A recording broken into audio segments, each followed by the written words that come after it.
Hello friends, I am Chevy. Welcome to my shed. How are you today? How's life in your world? How's things where you are? I hope everything is good and great and wonderful. I'm having tea tonight because it's late. I just got back from dropping the kiddos off and whatever. And today closes out day 3 of the National Novel Writing Month, NaNoWriMo. And I finished the day at 5,086 words, which is just over par. If you don't know what NaNoWriMo is, it's National Novel Writing Month, and it's the entire month of November.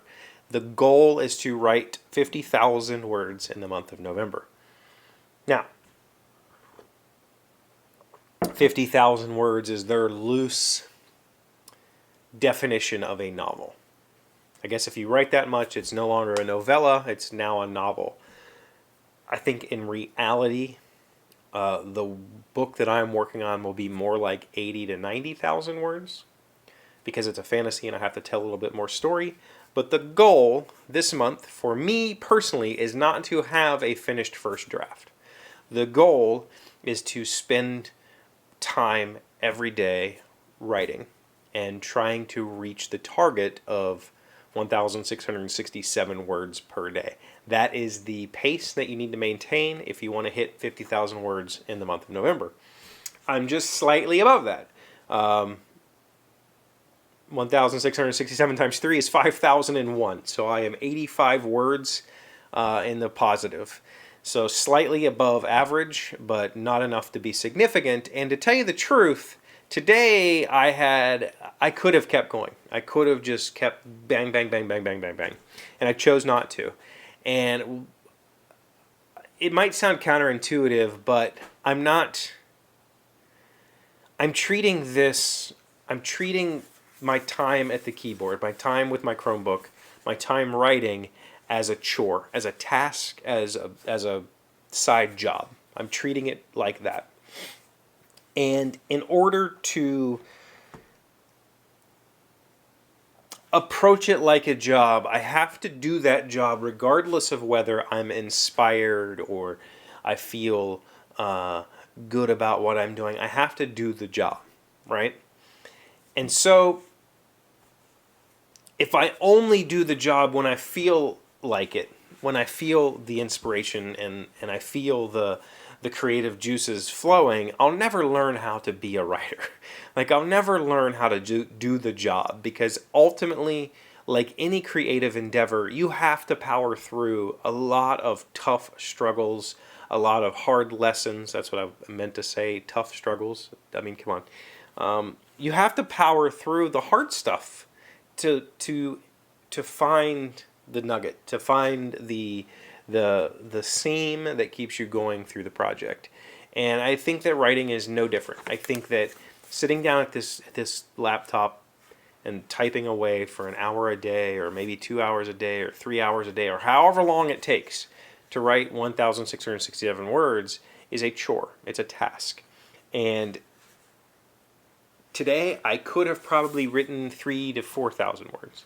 I felt I could have just kept going. I knew exactly where the next scene was headed. I knew exactly what I wanted to have happen. I knew I had some fun interactions with characters planned out in my head. I could have just kept banging away at the keyboard, but I chose to stop. And I chose to stop because of what I just said.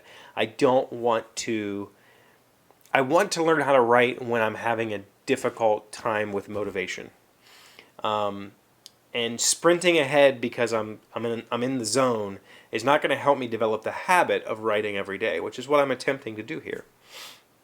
So I stopped and I just said, okay, I reached a point in the scene where I thought, okay, this is a good stopping point. When I pick it up tomorrow, it'll all make a little bit more sense. And who knows, maybe because I already had all of that creativity, I already had everything, all the gears were turning, and I plotted out some characters and some interactions that I wanted to have happen on the next few pages. Maybe tomorrow will be one of those days where I don't feel like writing, but I've already got a bunch of the legwork done, so all I have to do is type the words out, and that might help me power through the lulls. That's my thought, at least. Other than that, I've learned a couple of lessons as I've taken on this experiment. I'm only 3 days in, so these are very shallow lessons. But what I learned today is that morning is better for me. I think that's pretty common, especially for male authors. Testosterone is much higher in the morning than in the evening, and also I'm not mentally taxed in the morning. So this morning I took a small break from work and just started typing, and man, it was like everything was clicking and making sense, and oh yeah, good dialogue came out. If you look at my Twitter from yesterday, go look at the snippet that I posted yesterday.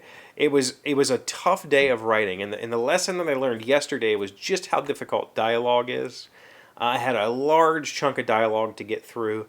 Not only is dialogue itself difficult, but one of the characters has a very deep Appalachian / Southern accent, and so I'm writing that into the text, and that takes a lot out of my brain. I mean, I can switch on a West Virginia accent, and I can switch it on and off very easily, so it's not difficult for me to imagine this person in my head saying these words. It's more difficult to write it, though, like to think about how you would write that. How do I make sense of that? And so yesterday, at the end of the day, through my main character, through my protagonist's eyes, I commented on one of these characters' accent and wrote this stupid little blurb. And I said, all right, that's enough. That's enough for the day if I'm going to write like that. And so I posted it on my Twitter, so go check that out if you want a little laugh. So I learned yesterday dialogue's hard. The day before, I don't remember what my lesson was the day before. It was I don't know how to write action. I started the book with an action sequence. It's a sort of a Western opener. It's a man with a gun walks into a deserted town or a dusty town and gets attacked. And so there's a little combat sequence right in the beginning of the book. And I don't know that I have ever attempted to write action in my life. I've attempted to write a lot of books. I've written a lot of short stories, but I don't know that any of them ever really had like action sequences. And so this was my first attempt at writing action, and I'm bad at it. I'm really bad at it. I've already rewritten that whole sequence in my head. I think that as far as me envisioning the sequence, I understand the mechanics of how this fight is going down, but me explaining that to you through written word is the hard part. I can see this, the motions. I just need to figure out how to put those motions into words. So that was my lesson from day one. My lesson today is morning seems to be better. Again, I've only been writing 3 days now in a row, so that might change. I might find out that tomorrow I'm more inspired in the evening. But what I do know is it's going okay. I'm actually pretty pleased. Everything that I've written so far is garbage. It all needs, I would say it needs to be 50% of it needs to be cut and rewritten. But the flow so far, the pacing and the weird vibe is there. The weird vibe needs cranked up a little bit. And maybe farther into the story, I'll start giving you some details about what's going on. But there's definitely a serious weirdness factor to the main protagonist, and I need to figure out a way to twist that up a little, just a couple extra notches. So a little bit of that, but overall, I'm actually really pleased with what I've written. I'm actually, with an editing pass, I would be willing to let somebody read it, but not until I've had an editing pass, and I'm not going to take an editing pass until I write the entire book. I'm just going through it and writing. There's already plot holes. There's already inconsistencies because I meant to have something happen, but I never wrote it, and so I just pick up later. I'll go back and fix all that stuff at some other point. That's where we're at. So National Novel Writing Month. If you've never heard of it, go check out NaNoWriMo.org. NaNoWriMo.org, and you can read up. It's a nonprofit, and they take donations to help kids learn how to write and give them the tools necessary to write.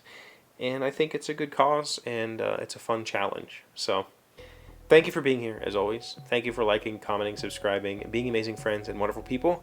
And thank you for the encouragement for those of you who have been following along. I appreciate it. I'll see you tomorrow.